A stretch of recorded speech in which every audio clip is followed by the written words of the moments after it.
Hey everyone, welcome back to our channel. If you're new here, please subscribe. I'd really love that. If you're returning, how you doing?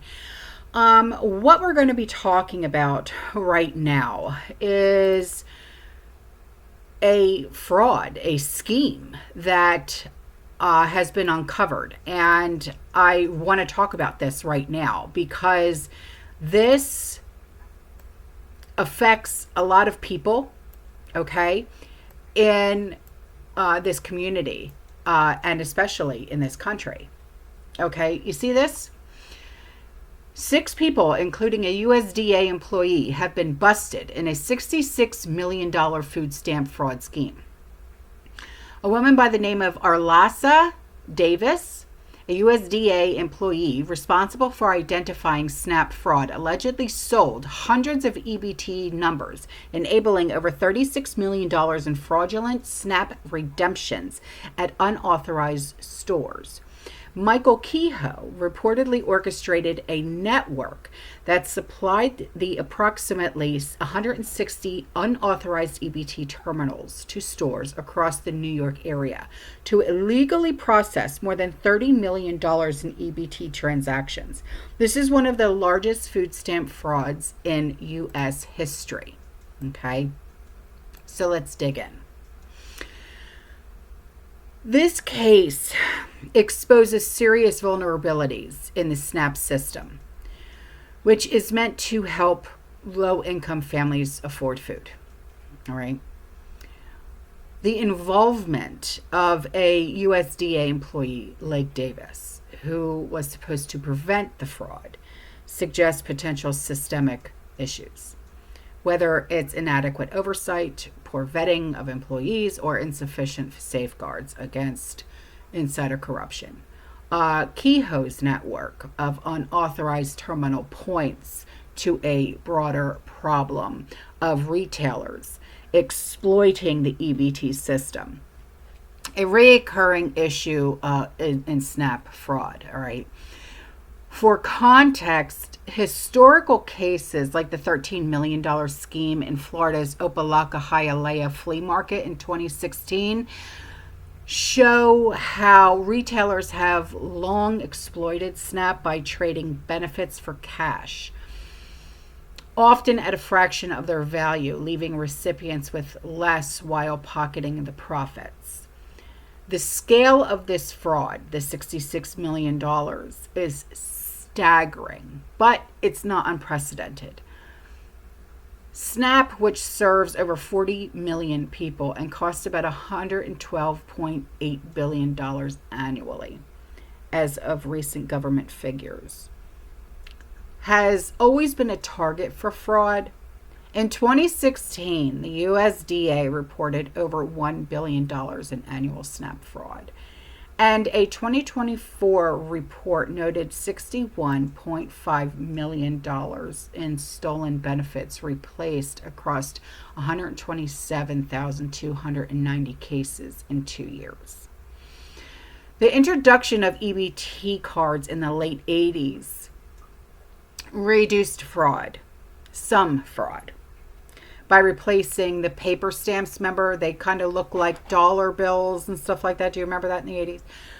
But as this case shows, technology has not eliminated the problem by any means. The schemes now involve skimming, cloning, and insider collusion.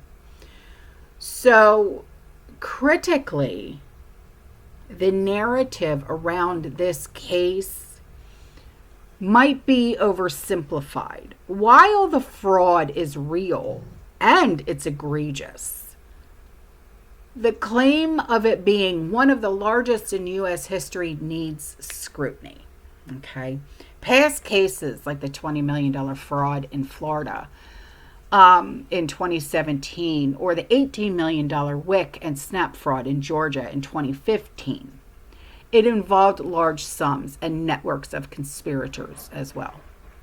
The largest label may be more sensationalism than fact, especially since historical data on SNAP fraud isn't always centralized or publicly detailed for comparison. Additionally, the focus on Davis as a USDA employee could be amplified to push broader narratives about government inefficiency or corruption, which, while valid concerns, obviously, might overshadow the role of external actors like Kehoe's networking. This case also raises questions about accountability. The USDA has partnerships with law enforcement to combat fraud, as seen in recent 2025 operations in Los Angeles targeting EBT skimming. But insider fraud like Davis's suggest that these measures are not enough by any means. The USDA's own data shows trafficking rates at 1.5% in 2016, which is low, but still significant, given the program's scale. Moreover, the agency's response, which is like replacing stolen benefits rather than preventing the theft, has been criticized, with $61.5 million replaced since 2022. This is a policy that ended in December of 2024 due to depleted federal funding. This reactive approach does not address the root causes like poor retailer oversight or employee vetting. On the flip side, SNAP defenders argue it's a model program with low fraud rates compared to its size. And cases like this are outliers. They point to EBT's tracking capabilities and partnerships with law enforcement as its strengths. But when millions of dollars are stolen and vulnerable families are left without food, as seen in victim reports from other fraud cases, like at Throop Farm Market in New York in 2022, it's clear the system is not protecting those it's meant to serve as well as it should. This fraud scheme is a stark reminder of how greed can exploit systems designed to help the most vulnerable. It's not just about the money, it's about families who go hungry when their benefits are stolen. While the USDA and law enforcement are taking steps, as seen in recent crackdowns, the involvement of an insider like Davis suggests deeper reforms are needed to prevent fraud without burdening legitimate recipients. All right, guys, that's all I have for this video. Okay, I will see you in the next one. You stay safe, you stay positive, you keep prepping. And as always, fear less and God bless. Ciao.